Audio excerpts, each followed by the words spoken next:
আসল অপরাধী যারা তাদের ধামাচাপা দিয়েই তদন্তের আওতায় আনা হয়নি এখনো। এখানে তো তাও 3জন যারা অপরাধী ধারা ধরা পড়েছে।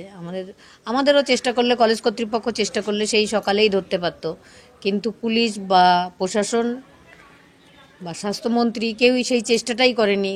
যেন অপরাধীদের লোকাতেই চাইছিল প্রথম থেকে, তাই লোকানোই হয়েছে। আমরাও চেষ্টা করে যাচ্ছি যেন প্রকৃত অপরাধীরা ধরা পড়ে, সেই লড়াইটা চালিয়ে যাচ্ছি। এটা শিক্ষা প্রতিষ্ঠান, এটা আমাদের লজ্জা, পশ্চিমবঙ্গের লজ্জা।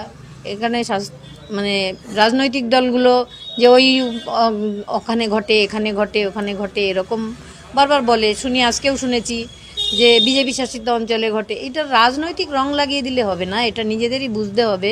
শিক্ষা প্রতিষ্ঠান, মানুষ শিক্ষা লাভ করে আমরা কি করব? প্রশাসনের মদতেই এগুলো হচ্ছে। প্রশাসন যারা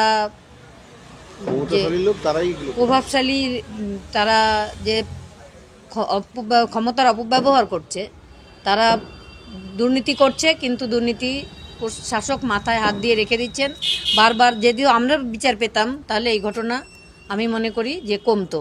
যেহেতু একটা বড় মেডিকেল কলেজ হসপিটালে, সেখানে আমরাই বিচার পাইনি, অপরাধীরা সব এখনও বহাল তবিয়াতে ঘুরছে, তাই জন্য আরও এই অপরাধ বেড়ে যাচ্ছে।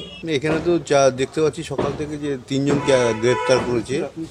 একজন তৃণমূলের নেতা এবং 2জন হসপিটালের কলেজের কর্মচারী। 3জন তো অ্যারেস্ট হয়েছে। আরজি করের ঘটনা কি আর বলবো, মানে ধামাচাপা দেওয়ার চেষ্টা প্রথম থেকে পুলিশ করেছিল, এখনও সেই অবস্থায় চলছে।